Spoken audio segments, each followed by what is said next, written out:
దేవుని యొక్క వాక్యం ధ్యానం చేద్దాము. ప్రేస్తున్నాడు. హల్లెలూయా. అపోస్తలుల కార్యం గ్రంథము 4వ అధ్యాయము 12వ వచనము 13వ వచనం చదువుదాము. అపోస్తలుల కార్యం గ్రంథము 4వ అధ్యాయము 12వ వచనము 13వ వచనము. మరి ఎవని వల్ల రక్షణ కలగదు? ఈ నామం వల్లే మనము రక్షణ పొందవలని కానీ ఆకాశము కింద మనుషుల్లో ఇయ్యబడిన మరి ఏ నామముల రక్షణ పొందలేము అనెను. వారు పేతురు యోహానుల ధైర్యము చూచినప్పుడు వారు విద్యలేని పామరులని గ్రహించి ఆశ్చర్యపడి వారు యేసుతో కూడా ఉండిన వారని గుర్తెరిగిరి. దేవుడి స్తోత్రం. గట్టిగా చెప్దాం. హల్లెలూయా, హల్లెలూయా. ప్రియా దేవుని బిడ్డలారా, మనం ఈస్టర్ రోజున అంటే యేసు ప్రభు పునరుద్ధాన రోజున ఆయన మరణం నిజమని, ఆయన పునరుద్ధానం నిజమని, యేసయ్య మాట నిజమని, యేసయ్య పునరుద్ధానం మనందరికి గొప్ప శుభవార్తని మనం దేవుని యొక్క వాక్యం విన్నాము. మనం గత ఆదివారము ఇది అపోస్తలుల కార్యం 2వ అధ్యాయంలో యేసయ్యను మరణము పాతాళములో బంధించి ఉంచుట అసాధ్యము ఎందుకో 3 విషయాలు మనం నేర్చుకున్నాం. 1, ఆయన ప్రవచన నెరవేర్పు. 2, ఆయన పాపము లేనివాడు. 3, ఆయన దేవుని కుమారుడు. దేవుడి స్తోత్రం. 10 రోజులు ఏకదాటిగా ఉపవాసం ఉండి ప్రార్థన చేశారు. దేవుడి స్తోత్రం. 10 రోజులు ఉపవాస ప్రార్థన చేశారు. అసలు ప్రార్థన చెయ్యమంటే ప్రార్థన లేని ఆ శిష్యులు యేసయ్య పునరుద్ధానం తర్వాత 10 రోజులు ఉపవాస ప్రార్థనలో ఏక మనసుతో ఏకాత్మతో ప్రార్థన చేశారంటే వారిలో ఎంత మార్పు వచ్చిందో చూడండి. దేవుడి స్తోత్రం. ప్రార్థన చేయకుండా నిద్రపోయిన వాళ్ళు పునరుద్ధానం తర్వాత వారు ప్రార్థన చేసే అనుభవంలోకి వచ్చారు. దేవుని స్తోత్రం. మొట్టమొదటి ఏర్పడిన సంఘం 3000, 4000, 5000 అలాగూ 15,000 కలిగిన సంఘములో రొట్టె విరుసు కార్యక్రమం ఇవ్వటం చాలా లేట్ అవుతుంది. ఈ శిష్యులు రొట్టె విరుసు కార్యక్రమం ఇవ్వడానికి చాలా లేట్ అవుతుంది. అందువల్ల ప్రార్థన మిస్ అవుతున్నారు, వాక్య ప్రకటన మిస్ అవుతున్నారు. అందుకని పేతురు గారు అన్నారు, ఈ సంఘంలో ఒక 7గురిని మంచి సాక్ష్యం కలిగిన వాళ్ళని తీసుకొని రండి, ఈ రొట్టె విరుసు కార్యక్రమం ఇచ్చే బాధ్యత వారికి అప్పగిస్తాను, మేమైతే ప్రార్థనలో ఉంటాము. చెప్పండి హల్లెలూయా. వాళ్ళు దేనిలో ఉంటారంట? ప్రార్థనలో ఉంటారు. చూడండి, గెత్సెమనే తోటలో ప్రార్థన చేయమంటే నిద్రపోయిన వాళ్ళు ఇప్పుడు ప్రార్థన లేకుండా ఉండలేకపోతున్నారు. వాళ్ళు ఎంత మార్పు వచ్చిందో చూడండి, వాళ్ళలో ఎంత మార్పు వచ్చిందో చూడండి. కొంచెం ఆలోచించండి దేవుని బిడ్డలారా, ఎంత మార్పు వచ్చిందో చూడండి.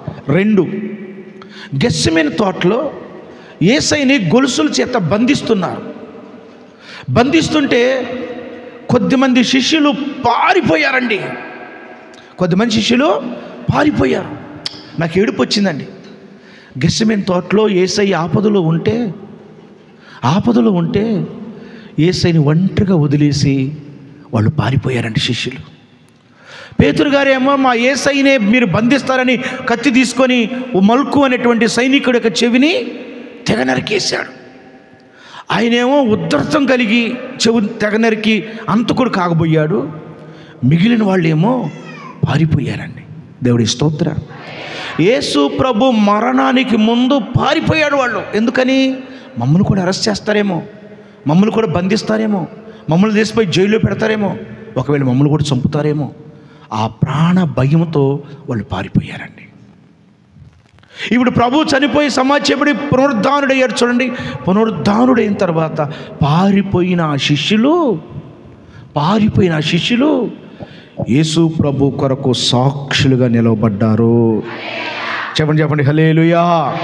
మమ్మల్ని అరెస్ట్ చేస్తారేమో, కొడతారేమో, దెబ్బలకి భయపడి, గాయాలకు భయపడి, అరెస్టులకు భయపడి పారిపోయిన శిష్యులు యేసయ్య పునరుద్ధానం తర్వాత యేసయ్య కొరకు సాక్షులుగా నిలబడ్డారు. దేవుడి స్తోత్రం.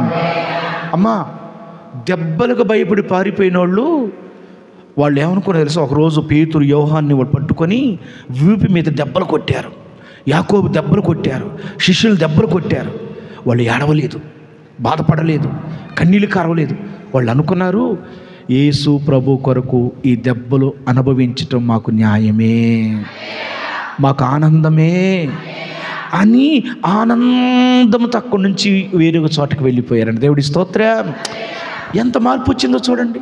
దెబ్బలకు భయపడ్డ వాళ్ళు, దెబ్బలకు భయపడి యేసయ్యను విడిచిపెట్టి పారిపోయిన వాళ్ళు ఇప్పుడు యేసయ్య కొరకు దెబ్బలని, కొరడా దెబ్బలని, బెత్తపు దెబ్బలని ఆనందంగా అనుభవిస్తున్నారు. ఎక్కడా బాధపడలేదు. దేవుడి స్తోత్రం చెప్పండి. ఎంత మార్పు వచ్చిందో మీరు గమనించండి. ఎంత మార్పు కలిగిందో చూడండి. వారిలో ప్రభు యొక్క పునరుద్ధానం మూలంగా వారిలో ఎంత మార్పు కలిగిందో చూడండి.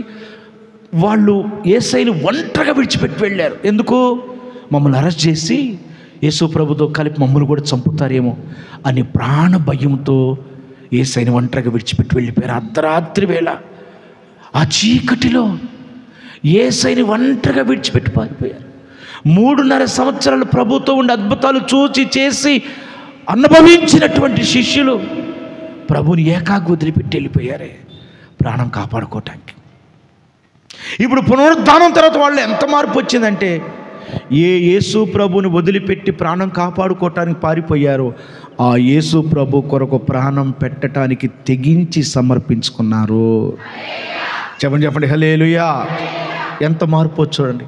ఒకప్పుడు యేసయ్య చనిపోక ముందు మరణానికి ప్రాణాన్ని అరచేతిలో పెట్టుకొని ప్రాణం కాపాడుకోవటానికి యేసయ్యను కూడా వదిలిపెట్టి వెళ్ళారే.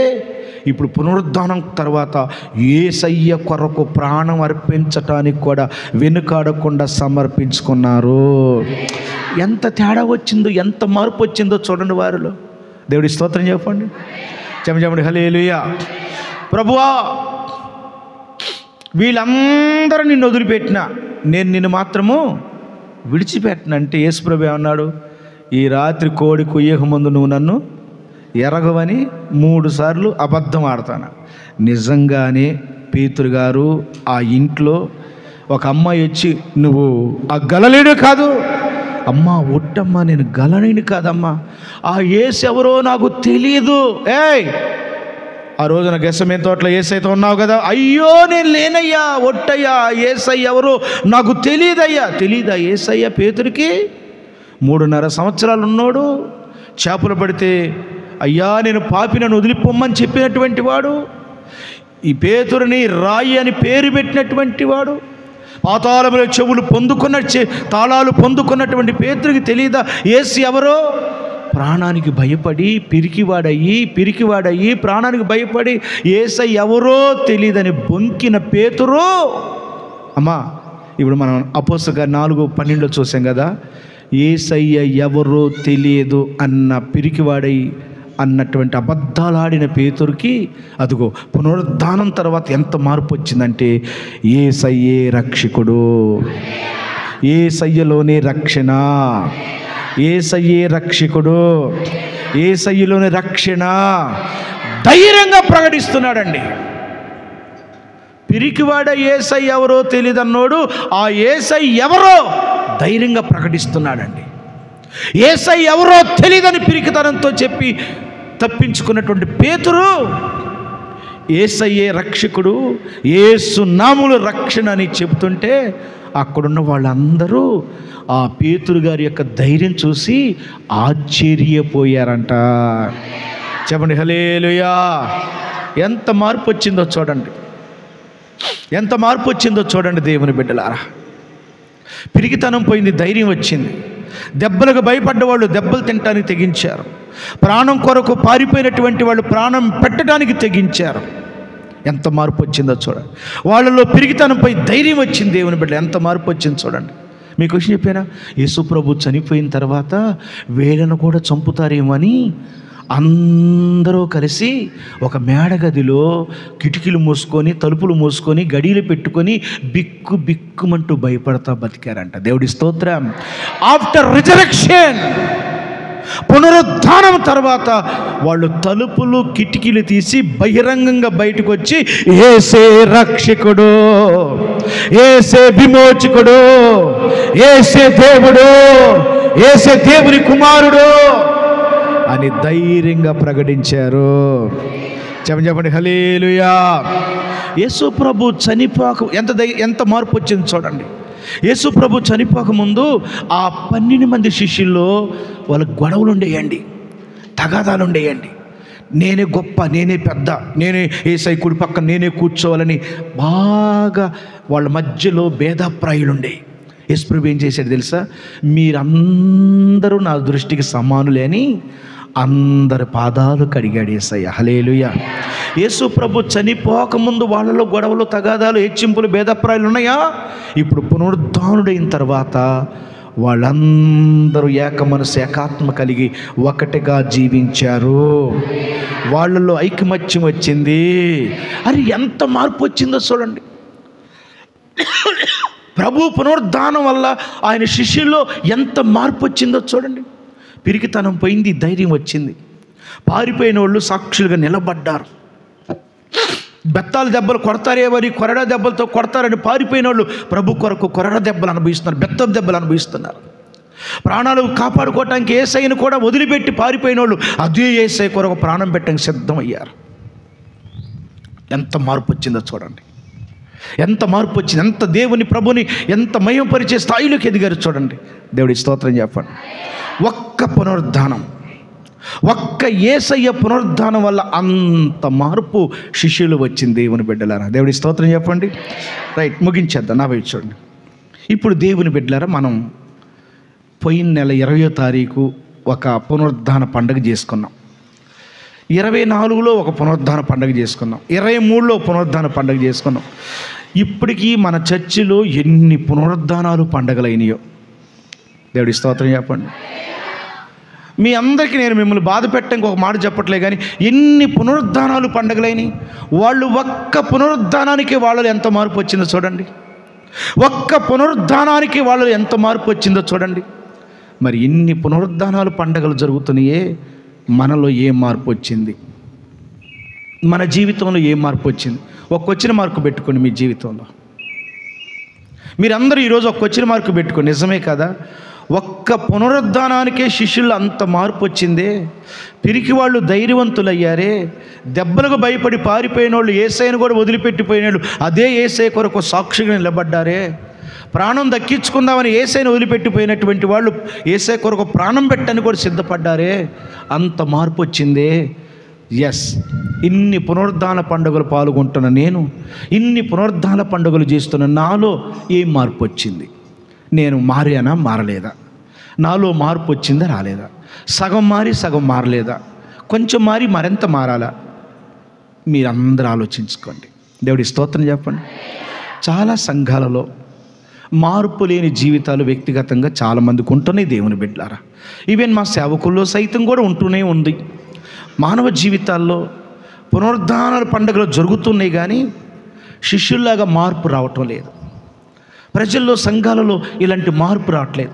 వ్యక్తిగత జీవితంలో పాపం మానలేని కన్నులు, పాపం చేయటానికి పరిగెత్తే పాదాలు, పాపం మానలేని కన్నులు, పాపం కొరకు పరిగెత్తే పాదాలు, నోరు అదుపులో లేని నోరు, అదుపులో లేని మనస్సు, అణుచుకోలేని చెడ్డ ఆలోచనలు జీవితాల్లో కనపడుతున్నాయి. దేవుని బిడ్డలారా దేవుడి స్తోత్రం చెప్పండి.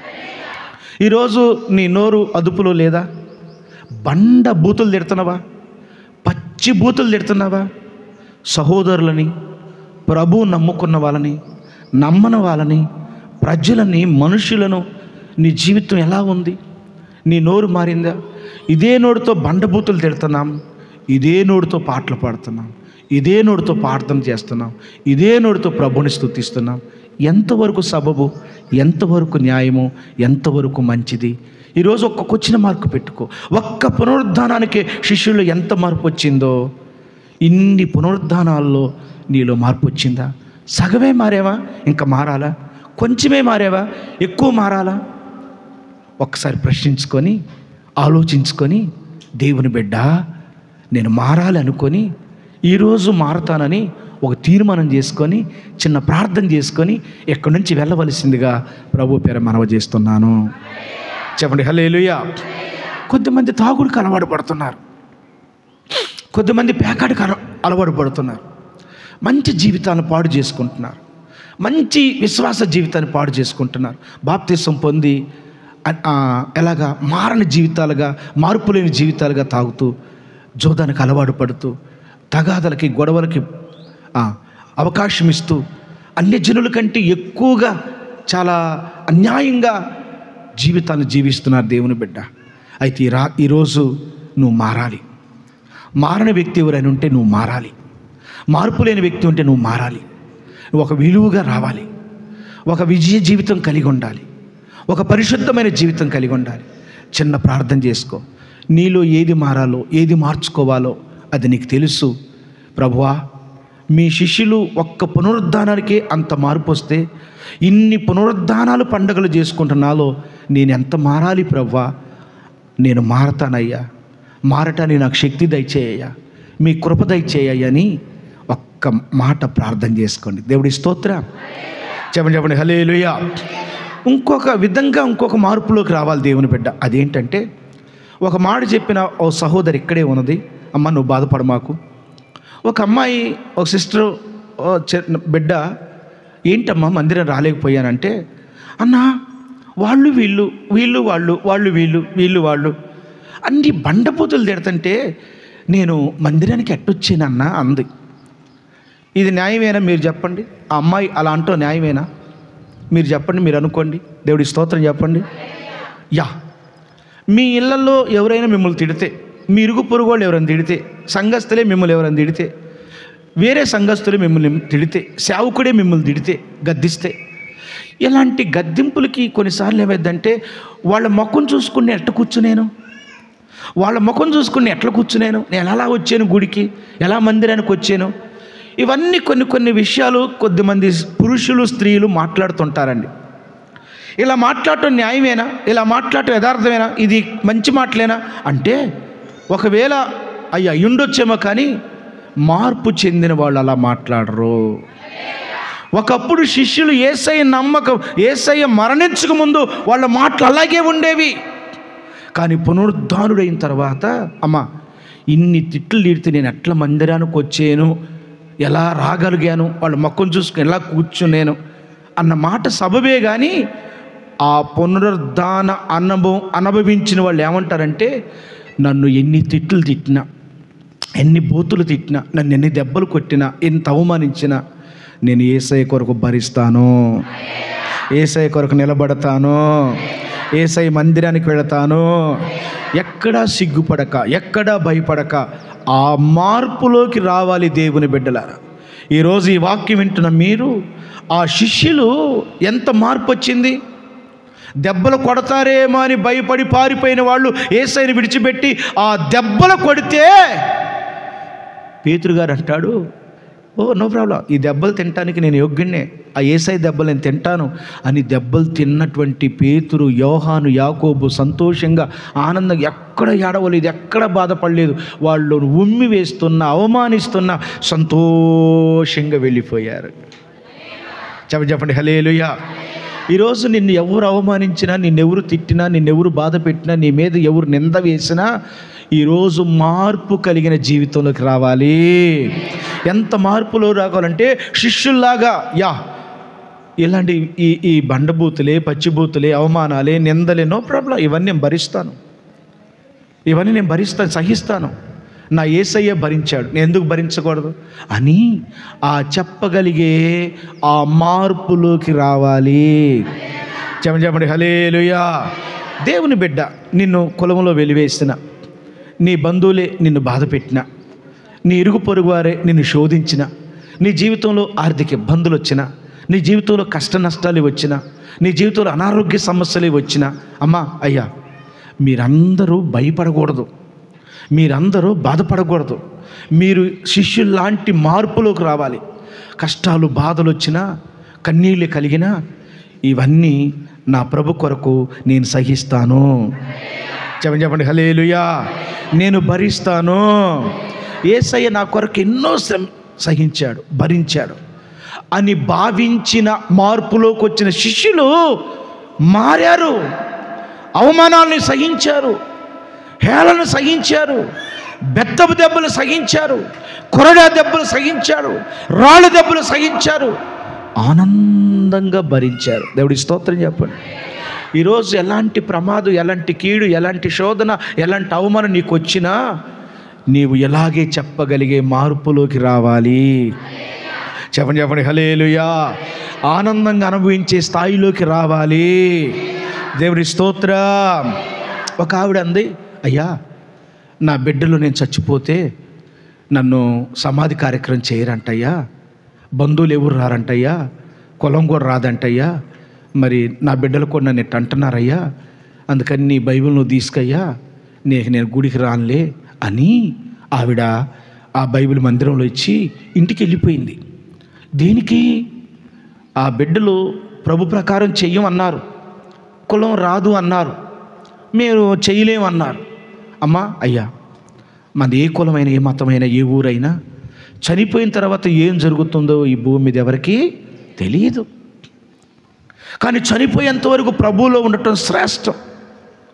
ఈ శరీరం మన్ను గనక మన్ను తిరిగి మన్ను ఆత్మ దాన్ని దయచేసిన దేవుని దగ్గరికి వెళ్తుంది. అందుకనే ఈ శరీరం కొన్నిసార్లు ప్రభు హిందుత్వంలో ప్రభు నమ్ముకున్న వారిలో మా తల్లి గారిని తండ్రి గారిని మా వాళ్ళని మేము ఎట్లా చేసుకొని ఇస్తాం. ఎందుకంటే ఆ శరీరం మన్ను కనుక తిరిగి మన్ను అయిపోతుంది.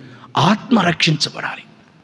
ఆవిడ అలా ఉండకుండా ఉండాల్సింది, ఆవిడ వెనక్కి వెళ్ళకుండా ఉండాల్సింది. మీరు నన్ను పాతి పెట్టకపోయినా, మీరు నన్ను కాల్చి బూడిచ్చేసిన, నేను మాత్రం నా ప్రభుని విడిచిపెట్టను. మీరు నన్ను చేసినా చేయకపోయినా, కులం వచ్చినా రాకపోయినా, నేను మాత్రం నా ప్రభుని విడిచిపెట్టను. నా పరిస్థితి ఎలా ఉన్నా నేను ప్రభుని విడిచిపెట్టను. ఆయన కొరకు ఎన్ని బాధలైనా భరిస్తాను అని చెప్పగలిగే స్థాయిలోకి మార్పులోకి రావాల్సి ఉండే. చెప్పండి హల్లెలూయా. ఈరోజు దేవుని బిడ్డలారా, మీరందరూ ఈ స్థాయికి రావాలి. ఈ చిన్న చిన్న గొడవల దగ్గర, చిన్న చిన్న తగాదాల దగ్గర వాళ్ళని ఎట్టన్నారు ఎట్టన్నారు, వాళ్ళు అట్టంటే అన్నీ నువ్వు ప్రభు కొరకు పడు. నీ ముఖం మీద ఉమ్మేస్తే పడు, నో ప్రాబ్లం. యేసయ్య ఆయన పిడిగుద్దులు గుద్దారు, వెంట్రుకలు పెరికేశారు, ముఖాన ఉమ్మి వేశారు, ప్రభు తుడుచుకున్నాడు. వదకు తేబడ్డ గొర్రె పిల్లవలే మౌనంగా ఉన్నాడు. దేవుడి స్తోత్రం. యెషయా గ్రంథం ఉంది, ఆయన వెంట్రుకలు పెరికి వేసేవారికి ముఖం దాచుకోలేదంట. ఆయన వీపు మీద కొట్టే వాళ్ళకంట వీపును దాచుకోలేదంట, అప్పగించాడంట. వీపును కొట్టుకోండి అని ముఖాన్ని ఉమ్మి వేసుకొని ముఖం అప్పగించాడంట. ఈరోజు మీలో ఎంత మార్పు రావాలంటే, వాళ్ళు నన్ను అట్టన్నారు ఎట్టన్నారు, అట్ట తిట్టారు, నన్ను అలా అవమానించారు అని చెప్పి ఏడ్చి కన్నీరు కార్చి బాధపడి ప్రార్థన మర్చిపోయి, వాక్యం మర్చిపోయి, ప్రార్థనకు దూరం అయ్యే స్థితి నుండి ఇవన్నీ నేను భరించాను, సహిస్తాను, నేను వాళ్ళని క్షమిస్తాను అనే స్థాయి మార్పులోకి మనందరం రావాల్సిన వారమై ఉన్నాము. చెప్పండి హల్లెలూయా. చెప్పండి హల్లెలూయా. శిష్యులు అలాగే వచ్చారు, శిష్యులు అలాగే చేశారు.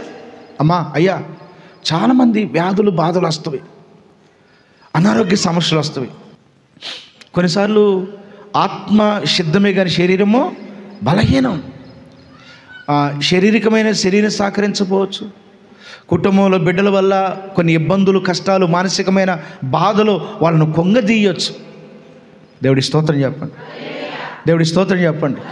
అలాంటి సమస్యలు మీకు ఉండొచ్చు. బిడ్డల వల్ల సమస్యలు రావచ్చు, కుమారుల వల్ల సమస్యలు రావచ్చు, ఎన్ని ఇబ్బందులు కలగవచ్చు, శరీరం సహకరించకపోవచ్చు. అయినా కూడా దేవుని బిడ్డ ప్రభువుని విడిచిపెట్టకూడదు, మందిరాన్ని విడిచిపెట్టకూడదు, ప్రార్థన విడిచిపెట్టకూడదు. యేసు ఎవరో నాకు తెలియదు అన్నాడు, ఆయన ఎవరో నాకు తెలియదు అన్నాడు. ముమ్మార్లు అబద్ధమాడినటువంటి పేతురు, యేసే విమోచకుడు, యేసే రక్షకుడు, యేసులోనే రక్షణ ఉందని చెప్పిన పేతురు ఆయన గారు యేసే కొరకు తల కిందులుగా సిలువేయబడ్డాడు. హల్లెలూయా. ఎంత మార్పు వచ్చింది, ఎంత సహనం వచ్చింది, ఎంత సాత్వికం వచ్చింది, ఎంత ఓర్పు వచ్చింది. ఈరోజు మన సంఘ బిడ్డలందరూ అంత ఓర్పులోకి వచ్చుదురుగాక, అలాంటి మార్పులోకి వచ్చుదురుగాక. దేవుడి స్తోత్రం. చెప్పండి హల్లెలూయా. మీరెవ్వరు గొడవల జోలికి వెళ్ళొద్దు, ఏ తగాదాల జోలికి వెళ్ళొద్దు, ఎవరి మీద మీరు గొడవలు పెట్టుకోవద్దు. మీ మీద ఎవరైనా గొడవాడితే మీరు క్షమించండి, తిరిగి గొడవాడొద్దు, తిరిగి బూతులు తిట్టొద్దు, తిరిగి కొట్టొద్దు, భరించండి. యేసయ్య భరించినట్లు సహించినట్లు ఓర్చుకోండి. దేవుడి స్తోత్రం. మీ కొరకు నీతి కిరీటం ఉంచబడింది, మీకు ప్రతిఫలం ఉన్నది, మీకు బహుమానం ఉన్నది. హల్లెలూయా. వాళ్ళ ముఖం చూసుకుని నేను ఆడ కూర్చునేనయ్యా, నో, అది పిల్లల మాట, మార్పు లేని వారి మాట. వాళ్ళను చూస్తూనే, వాళ్ళని గౌరవిస్తూనే, వాళ్ళని క్షమిస్తూనే మందిరానికి వచ్చి ప్రార్థన చేస్తూ ప్రభువుని ఆరాధించవలసిన వారమై ఉన్నాము. చెప్పండి హల్లెలూయా. కనుక ఒక్క పునరుద్ధానం వాళ్ళకి ఎంత మార్పు తీసుకొచ్చిందో చూడండి. మనకి ఎన్ని పునరుద్ధానాలు వస్తున్నాయి, మనం ఎంత ఓర్పులు సహనంలోకి రావాలో, ఎంత మార్పు రావాలో చూడండి. ప్రియా దేవుని బిడ్డలారా, ఈ మాటలు ఎంతటితో ముగిస్తున్నా, ఈ పునరుద్ధాన రోజున మీరు ఎవరిని మోసం చేయమాకండి, మీరు ఎవరికి అన్యాయం చేయమాకండి, మీరు ఎవరి పట్ల దోషం చేయమాకండి. ఎవరైనా మీకు అన్యాయం చేసినా ప్రభువులాగా ఓర్చుకోండి. మీరు ఎవరిని కొట్టకండి. మిమ్మల్ని ఎవరైనా కొడితే ప్రభువులాగా ఓర్చుకోండి. మీరు ఎవరి మీద దాడి చేయొద్దు. మీ మీద ఎవరైనా దాడి చేస్తే శిష్యులు ఎంత మార్పు వచ్చింది చూడండి. పేతురు గారు కత్తి తీసుకొని చెవి నరికినోడు ఇప్పుడు ఆయనలో మార్పు వచ్చింది. కత్తి తీసుకోవట్లేదు, చచ్చిపోవటానికి సిద్ధపడ్డాడు. ఎంత మార్పు వచ్చింది చూడండి. వీళ్ళు అలాంటి మార్పు మనకు రావాలి. అలాంటి మార్పులోకి వస్తే మన కొరకు నీతి కిరీటం ఉన్నది, మన కొరకు బహుమానం ఉన్నది, మనకు బహుమానం ఉన్నది, మనకు ఆధిక్యత ఉన్నది, మనకు ఆశీర్వాదం ఉన్నది.